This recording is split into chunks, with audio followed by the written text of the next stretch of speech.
Há mais de 3.000 anos, uma mulher perdeu tudo. Seu marido, seus 2 filhos, sua segurança, sua identidade. Seu nome era Noemi, e sua história começa não com esperança, mas com o silêncio ensurdecedor de Deus. Estamos em Moabe, terra estrangeira, durante os dias dos juízes, um período em que Israel enfrentava fome severa. Um homem chamado Elimeleque decidiu fugir de Belém com sua família em busca de sobrevivência, mas a fuga não trouxe segurança. Logo após chegar em Moabe, Elimeleque morreu. Noemi, agora viúva em terra estrangeira, permaneceu com seus 2 filhos. E o silêncio de Deus começou. Seus filhos cresceram em Moabe e casaram-se com mulheres moabitas, Orfa e Ruth. Por um tempo, Noemi talvez tenha pensado que a vida continuaria, que a dor teria fim. Mas Deus ainda estava silencioso. Então, o impensável aconteceu novamente.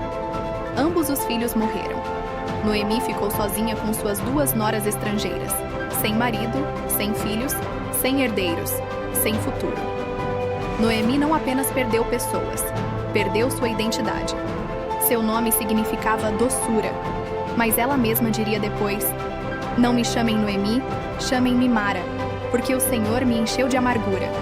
Mas então, uma notícia chegou a Moabe. O Senhor havia visitado seu povo em Belém e lhes havia dado pão. Depois de anos de silêncio, Deus havia agido, mas em um lugar que Noemi havia abandonado. Noemi então fez uma decisão radical: retornaria a Belém. Não sabia o que a esperava, não tinha segurança, apenas a certeza de que Deus havia se movido naquele lugar que ela havia deixado. No caminho de volta, Noemi enfrentou uma encruzilhada emocional. Ela disse às suas noras: "Voltem para suas mães em Moabe. Volte, minha filha. O Senhor vos faça bem, acompanhe." assim como fizestes aos vossos maridos e a mim." Mas Ruth recusou. Ela disse: "Não me peças que te deixe. Aonde tu fores, irei eu. Onde tu pousares, pousar-me-ei.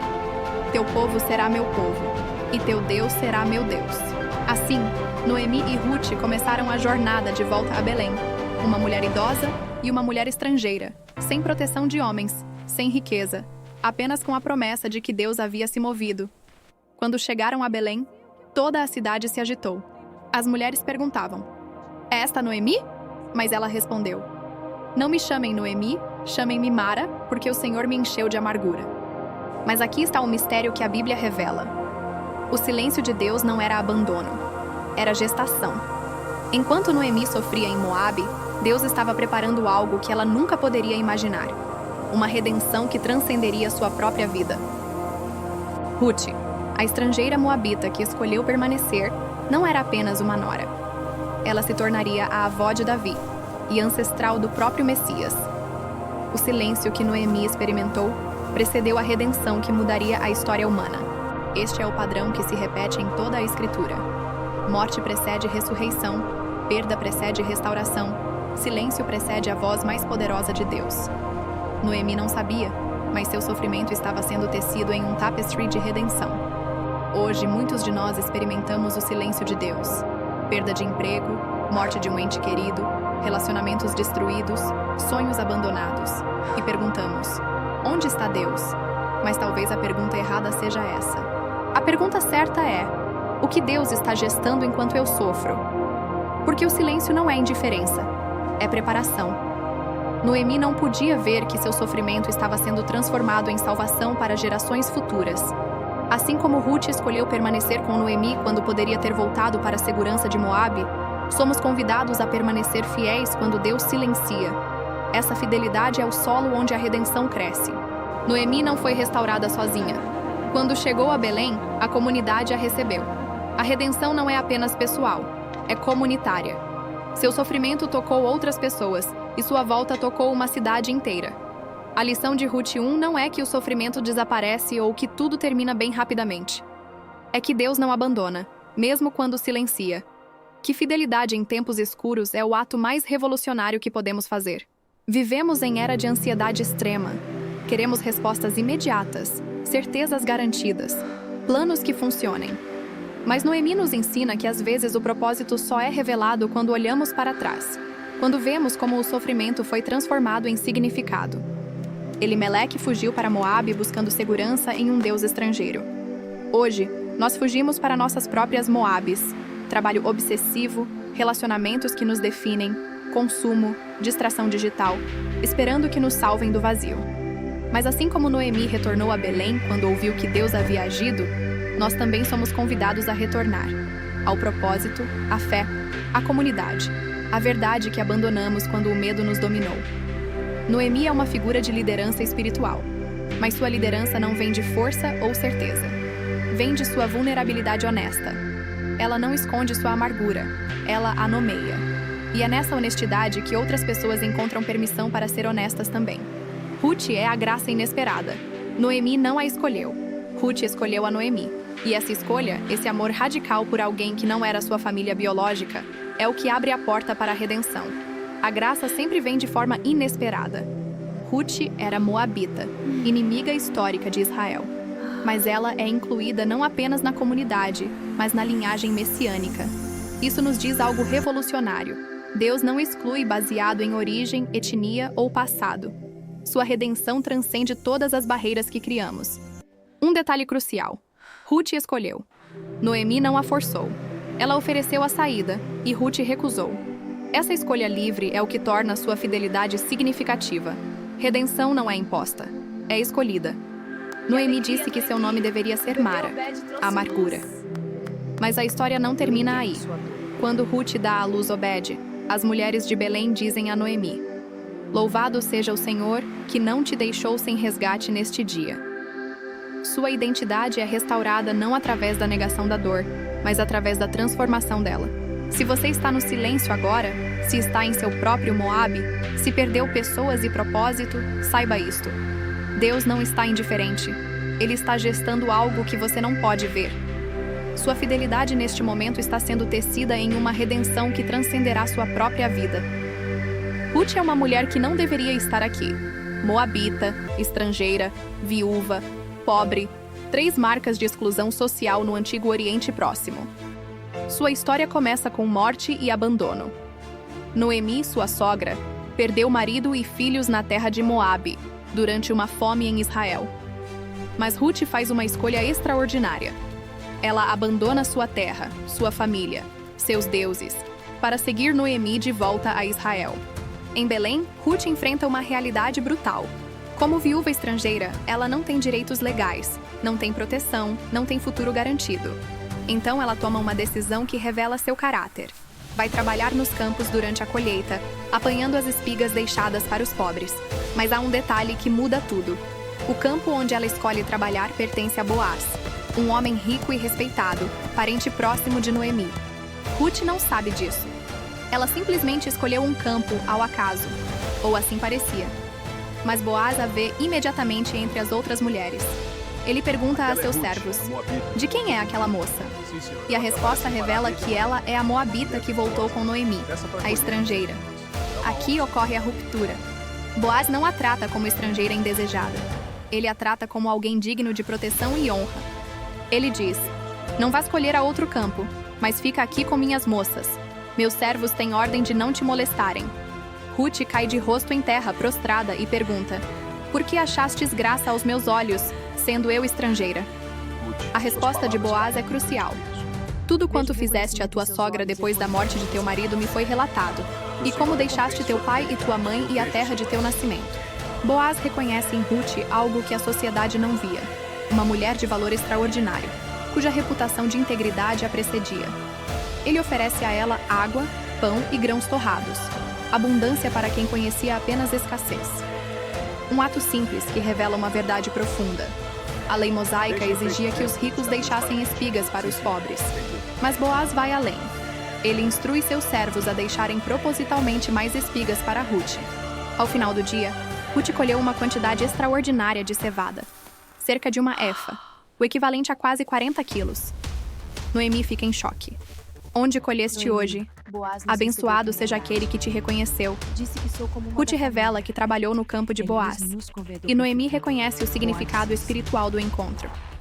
Noemi diz: bendito seja ele do Senhor, pois não deixou de usar sua benignidade para com os vivos e para com os mortos. Ela reconhece a providência divina operando através de Boaz. Ruth 2 não menciona o nome de Deus uma única vez, mas a providência divina está em cada detalhe. na escolha do campo, no reconhecimento de Boaz, na abundância inesperada. Ruth não era digna por sua origem. Ela não era digna por sua riqueza. Ela era digna porque sua vida refletia lealdade, trabalho honesto e integridade. E aqui está a verdade teológica que transcende séculos. A graça não é conquistada, é reconhecida. Boaz viu em Ruth o que a lei exigia que ele visse, um ser humano digno de proteção. Ruth não sabia que estava se tornando ancestral do Messias. Ela apenas vivia com integridade, trabalhava com dignidade e permitia que a graça operasse através de encontros que pareciam acidentais. Você também está vivendo em um campo que não é seu. Você também carrega marcas de exclusão, inadequação ou medo de não pertencer. Mas a questão que Ruth nos deixa é esta: qual reputação você está construindo através de seus atos invisíveis? Quem está observando sua integridade quando você pensa que ninguém está vendo? Porque a história de Ruth nos ensina que a graça não vem para aqueles que conquistam seu lugar. Vem para aqueles cuja vida testemunha que eles merecem ser vistos, reconhecidos e redimidos. Estamos em Belém, por volta de 1200 a.C. Uma mulher estrangeira, viúva, sem filhos, sem propriedade, sem proteção legal. Seu nome é Ruth, e ela está prestes a fazer algo que poderia destruí-la ou salvá-la para sempre. Minha filha, não temas. O Senhor é contigo. Onde quer que fores, eu irei. Noemi, sua sogra, havia perdido marido e filhos. Ruth havia perdido seu marido. Ambas eram mulheres sem esperança em uma sociedade onde mulheres sem homens eram invisíveis. Mas Noemi conhecia a lei. E conhecia um homem. Boaz era homem de posses, homem de caráter. E segundo a lei hebraica, ele tinha direito de redenção sobre Ruth e suas terras. Mas havia um detalhe crucial que Noemi conhecia. Boaz era um homem que temia a Deus. Ruth 3, versículo 1. Disse-lhe Noemi, sua sogra: Não hei de procurar um lar para ti, para que te vá bem? A pergunta não era casual. Era uma estratégia, uma aposta, uma última esperança. O plano era simples e radicalmente arriscado. Ruth deveria se banhar, perfumar-se, vestir suas melhores roupas e descer a eira onde Boaz dormia entre os feixes de cevada. Sozinha, à noite, sem testemunhas. Para uma mulher naquela época, isso era equivalente a colocar sua reputação, sua segurança e sua vida nas mãos de um homem desconhecido. Se Boaz rejeitasse, ela seria marcada como desonesta. Se alguém a visse, seria condenada. Ruth sabia disso. E foi mesmo assim. A eira de Boaz era um espaço aberto, cercado de feixes de cevada colhida. Homens dormiam ali para proteger a colheita de ladrões. Era um lugar público e privado simultaneamente, um espaço de lei e de risco. Ruth encontrou Boaz dormindo. E então fez algo que pela lei era seu direito fazer. Ela se deitou aos seus pés. Ruth 3, versículo 7. E comeu ele, e bebeu, e seu coração se alegrou. E foi dormir ao pé do monte da eira. Mas aqui está o paradoxo central. Ruth não estava sendo sedutora. Ela estava sendo legal. Ao deitar-se aos pés de Boaz, ela estava invocando a lei do Goel, o Redentor. Ela estava pedindo proteção através da lei, não oferecendo seu corpo. À meia-noite, Boaz acordou e descobriu uma mulher aos seus pés. Ruth 3, versículo 8. E aconteceu que, à meia-noite, o homem se assustou e se virou. E eis que uma mulher estava deitada aos seus pés. E então Boaz faz algo extraordinário. Ele não grita, não a expulsa, não aproveita a situação. Ele pergunta: Quem és tu? E Ruth responde: Sou Ruth, tua serva. Estende a aba de tua veste sobre tua serva, porque tu és redentor. Aqui está o momento que revela o caráter verdadeiro de Boaz. Ele sabia que poderia agir diferente. Ele sabia que ninguém saberia. Ele sabia que a lei lhe permitia outras opções, mas escolheu a integridade. Ruth, sua lealdade e bondade me tocam profundamente. Eu sou uma mulher virtuosa. Descanse tranquilo, pois aqui você está segura comigo. Ruth 3, versículo 11.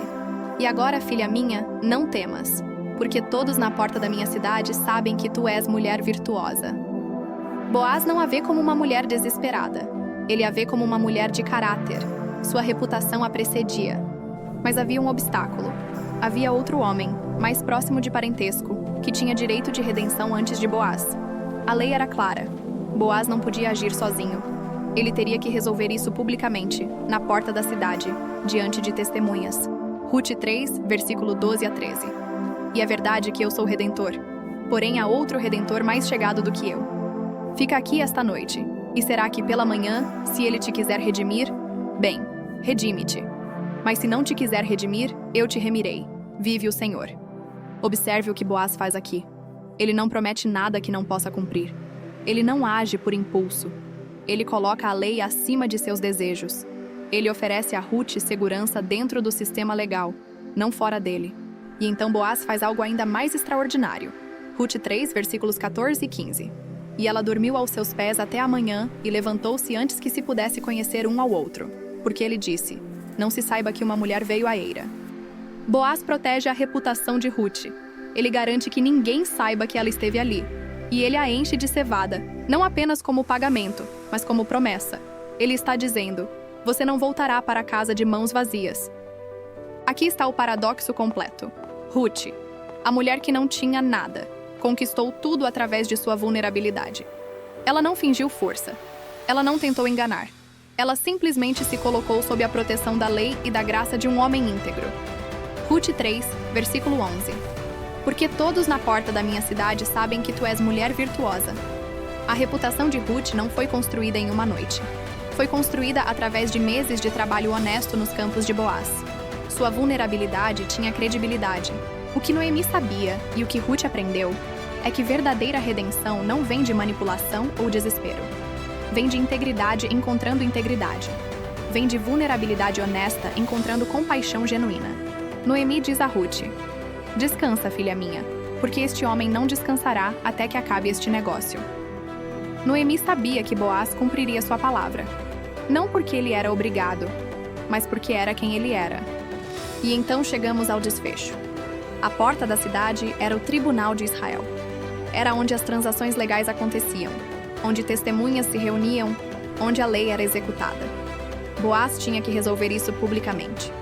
Boaz convida o outro redentor e 10 anciãos como testemunhas, e então ele apresenta a situação. Noemi está vendendo a propriedade de seu marido falecido, e Ruth, a viúva moabita, vem com a propriedade. Quem quer redimi-la? Eu, Boaz, filho de Salmão, reivindico o direito de resgate. Boaz, o que ele quer? Eu também tenho esse direito, Boaz. É então que seja diante destas testemunhas. Resgatar a terra exige mais do que pagamento. A lei ordena que cases com Ruth, a moabita, para preservar o nome do falecido. Casar com ela, não percebi que a obrigação ia tão longe. O outro redentor estava interessado, até que Boaz revelou a verdade completa. No dia em que comprares a terra da mão de Noemi, também a compraste de Ruth, a moabita, mulher do falecido, para suscitar o nome do falecido sobre a sua herança. O outro redentor recua. Ruth 4, versículo 6. E disse o redentor, não posso redimi-la, para que não prejudique a minha herança. Toma tu o meu direito de redenção, porque eu não posso redimi-la. E então Boaz faz seu juramento diante de todos. Vós sois testemunhas de que comprei da mão de Noemi tudo quanto era de Elimeleque, e tudo quanto era de Quileom e de Maom. E também tomei por mulher a Ruth, a moabita, mulher de Maom, para suscitar o nome do falecido sobre a sua herança. Aqui está o ponto crucial. Boaz não apenas resgata Ruth, ele a resgata publicamente, ele a resgata legalmente, ele a resgata honrosamente, ele a faz sua esposa, não sua serva. E então acontece algo que ninguém esperava. Ruth 4, versículo 13. Assim tomou Boaz a Ruth, e ela foi sua mulher. E entrando ele a ela, o Senhor lhe deu que concebesse, e paria um filho. Ruth, a mulher que não tinha nada, agora tinha tudo. Mas não porque ela manipulou, não porque ela fingiu, não porque ela usou sua vulnerabilidade como arma. Ela conquistou tudo porque foi honesta sobre sua vulnerabilidade. E aqui está o detalhe que a maioria das pessoas perde. O filho de Ruth e Boaz era Obed, o pai de Jessé, o avô de Davi. Ruth, a estrangeira vulnerável, é a avó do rei que prefigura o Messias. Deus não escolheu uma mulher poderosa. Deus não escolheu uma mulher rica. Deus não escolheu uma mulher com conexões políticas. Deus escolheu uma mulher vulnerável, estrangeira, viúva, pobre. E através dela, ele teceu a linhagem do Messias. O paradoxo de Ruth 3 é este. Ela não conquistou sua redenção através da força. Ela conquistou através da fraqueza, não através da manipulação, mas através da honestidade, não através da sedução, mas através da integridade. E o que dizer de Boaz? Ele tinha poder, ele tinha riqueza, ele tinha posição social, mas ele escolheu usar tudo isso para servir, para proteger, para redimir, para honrar a lei e a graça simultaneamente. O caráter verdadeiro não é revelado quando temos poder sobre alguém. É revelado quando temos poder e escolhemos não usá-lo.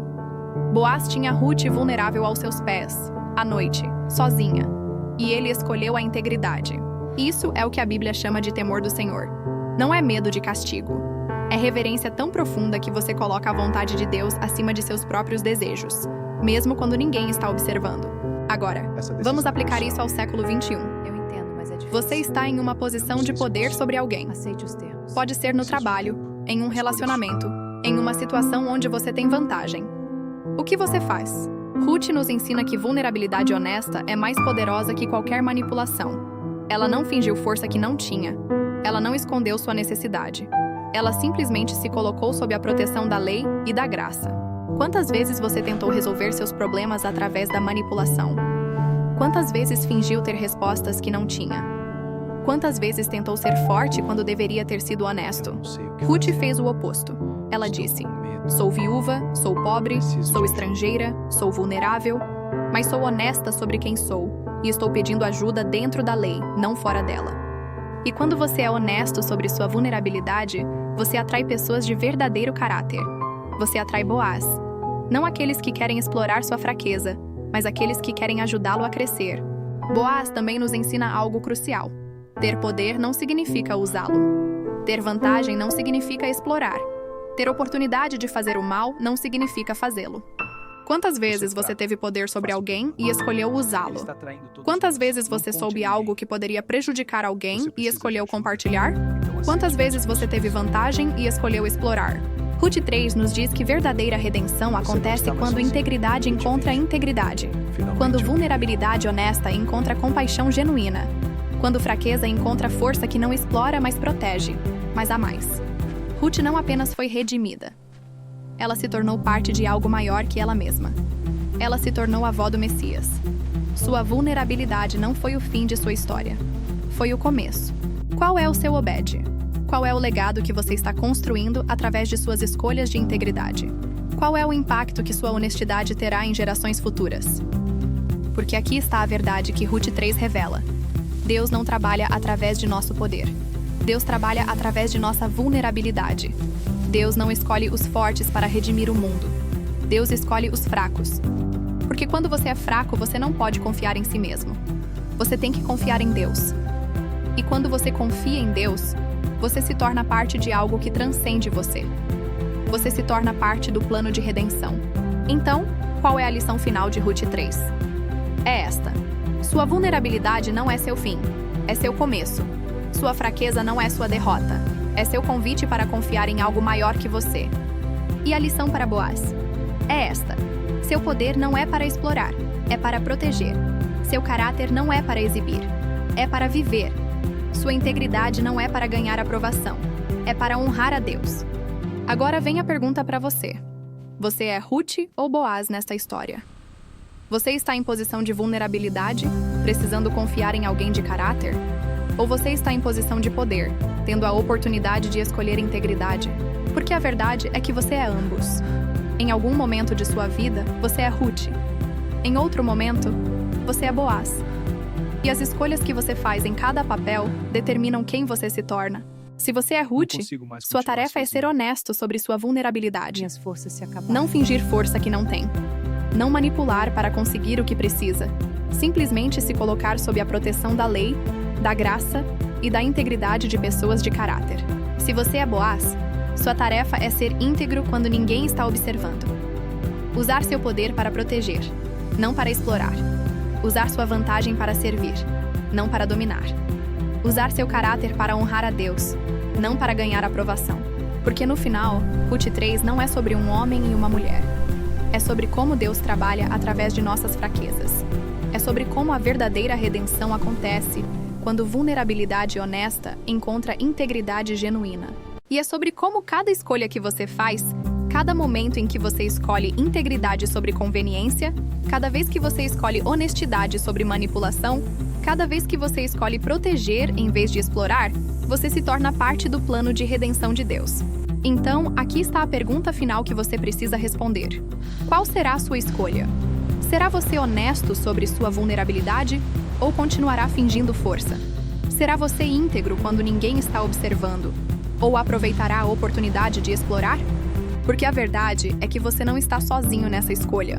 Assim como Ruth tinha Noemi e Boaz, você tem a graça de Deus. E a graça de Deus é suficiente para torná-lo honesto quando quer mentir, íntegro quando quer explorar, forte quando está fraco. Ruth 3 é o capítulo onde uma mulher vulnerável e um homem íntegro se encontram sob a proteção da lei e da graça de Deus. E desse encontro nasce redenção. Não apenas para eles, mas para gerações futuras. E agora, você também está em uma eira. Você também está em uma encruzilhada. Você também está sendo convidado a escolher entre manipulação e honestidade, entre exploração e integridade, entre fraqueza fingida e vulnerabilidade verdadeira. Qual será a sua escolha? Deixe sua resposta nos comentários, porque essa é a pergunta que Ruth 3 faz a cada um de nós.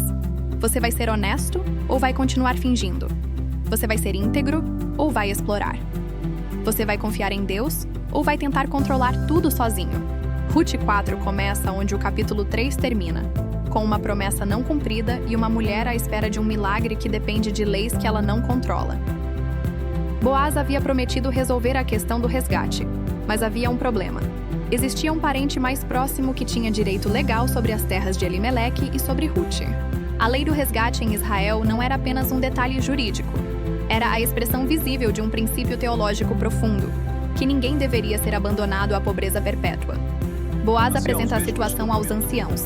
Ele deseja resgatar as terras de Elimeleque e, com elas, tomar Ruth como esposa para perpetuar o nome do morto. Mas então, o parente mais próximo recua. Ele não pode resgatar porque prejudicaria sua própria herança. E neste momento, tudo muda. A sandália era mais que um objeto. Era o símbolo legal de transferência de direitos. Quando o parente a remove, ele está dizendo ao mundo inteiro que renuncia seu direito sobre Ruth e sobre as terras. Ruth 4:9 registra as palavras exatas de Boaz. Vós sois testemunhas de que comprei da mão de Noemi tudo quanto era de Elimeleque. Ele não apenas resgata as terras, ele resgata o nome, a memória, a dignidade. Mas Boaz vai além. Ele também toma Ruth como esposa. Não como um favor, não como caridade, mas como um ato de redenção completa que une duas vidas em um propósito compartilhado. Aqui está o grande paradoxo de Ruth 4. Uma mulher que começou como estrangeira, viúva, pobre e sem esperança, agora é esposa de um homem nobre, integrada completamente na comunidade de Israel. Mas o texto não termina com o casamento. Há algo ainda mais extraordinário. Ruth concebe e dá à luz um filho, e as mulheres de Belém celebram não apenas o nascimento, mas a restauração de Noemi. Ruth 4:14 e 15 registram as palavras das mulheres. Bendito seja o Senhor que não deixou faltar um resgatador à tua casa, porque a tua nora que te ama o deu à luz. O nome do menino é Obed, mas o que as mulheres não sabiam, e o que o leitor antigo de Israel certamente sabia, é que este menino é avô de Davi, o rei escolhido de Israel. Mas há ainda mais. Ruth 4:18 a 22 apresenta a genealogia completa de Obed até Davi. E é nesta genealogia que Ruth é nomeada, uma das poucas mulheres mencionadas no registro oficial de Israel. Ruth não é apenas um nome em uma genealogia. Ela é uma das mulheres mencionadas na genealogia de Jesus Cristo, conforme registrado em Mateus 1. Uma moabita, estrangeira, viúva, pobre, na linhagem do Messias. Isto não é coincidência. A genealogia de Jesus inclui justamente aqueles que a sociedade rejeitava. Tamar, uma viúva enganada, Raabe, uma prostituta, Batseba, uma mulher em adultério, e Ruth, uma estrangeira. A graça de Deus não opera segundo os critérios humanos de pureza, linhagem ou mérito. Ela opera segundo um princípio completamente diferente: a redenção daqueles que são considerados indignos. O repouso que Ruth encontra não é passivo. É o resultado de uma série de escolhas pequenas, muitas vezes invisíveis, que criaram um padrão de fidelidade reconhecido por Deus e honrado pela comunidade. Noemi, que começou o livro dizendo: "Chamem-me Mara, porque o Senhor me encheu de amargura", agora segura um neto nos braços, e é chamada de avó abençoada pela comunidade. Isto é redenção. Não há ausência de sofrimento, mas a transformação do sofrimento em significado. Noemi sofreu fome, morte e exílio, mas seu sofrimento não foi em vão. Foi o contexto no qual a providência divina operou. Boaz, por sua vez, não é apresentado como um herói perfeito. Ele é um homem que escolhe agir com integridade quando poderia ter ignorado a situação. Ele escolhe cumprir a lei não por obrigação, mas por amor. E Ruth é a figura central de uma verdade que transcende culturas e épocas. A lealdade radical, mesmo quando não há garantia de recompensa, abre portas que a lógica humana não consegue prever. O livro de Ruth é uma resposta à pergunta que toda pessoa enfrenta em momentos de crise. Quando tudo desaba, quando você é estrangeiro, quando você é pobre, quando você é viúva, existe ainda um lugar para você? Existe ainda esperança? A resposta do texto é clara e radical. Sim. Não apenas existe esperança, mas existe uma providência que trabalha nos bastidores, através das escolhas pequenas de pessoas comuns, para restaurar, redimir e resgatar. O repouso que Ruth encontra é, portanto, mais que um final feliz. É a confirmação de que a fidelidade, a lealdade e a escolha de permanecer quando tudo nos convida a fugir, estas são as forças que transformam destinos. E quando você descobre que Ruth é avó de Davi e que Davi é ancestral de Jesus, você compreende que nenhuma escolha de fidelidade é pequena demais para ser notada pela providência divina. O livro de Ruth nos ensina que o repouso verdadeiro não vem da ausência de luta, mas da confiança de que cada passo fiel nos aproxima do lugar onde finalmente pertencemos, não apenas a uma comunidade, mas ao próprio plano eterno de Deus. Se você chegou até aqui, você ouviu a história de Noemi e Ruth. Você viu mulheres que sofreram, que foram quebradas, que enfrentaram o silêncio de Deus. E você pode estar pensando: tudo bem, mas e eu? Como isso se aplica à minha vida? Aqui está a verdade simples. Você está em uma das 3 posições desta história. Você pode estar em Moabe, longe de casa, longe de Deus, buscando segurança em lugares que não podem salvá-lo. Você pode estar em trabalho que não alimenta sua alma, em relacionamento que não o honra, em vício que promete alívio, mas oferece apenas vazio. Se é isso, a história de Ruth tem uma mensagem para você. Retorne. Retorne ao lugar onde Deus agiu. Retorne à verdade que você conhecia. Retorne à comunidade que o ama. Ou você pode estar na encruzilhada, como Ruth, enfrentando escolha entre segurança pessoal e fidelidade a outra pessoa. Você pode estar em ponto onde sacrifício é necessário, onde permanecer é mais difícil que partir. Se é isso, a história de Ruth tem uma mensagem para você. Escolha fidelidade. Escolha amor. Escolha permanecer. Porque essa escolha está sendo tecida em algo maior que você consegue ver agora. Ou você pode estar em Belém. Você retornou. Você está em comunidade. Você está começando a ver como Deus agiu. Mas você ainda está processando a dor do passado. Se é isso, a história de Ruth tem uma mensagem para você. Sua dor não foi em vão. Sua jornada está gerando sabedoria que outros precisam. Sua restauração não é apenas para você. É para aqueles que virão depois. Qualquer que seja a sua posição, você não está sozinho. Milhões de pessoas antes de você enfrentaram mesmas escolhas, mesmos medos, mesmas encruzilhadas. E muitos deles descobriram que Deus estava trabalhando o tempo todo, não apesar do sofrimento, mas através dele. Então, qual é a ação que você precisa tomar?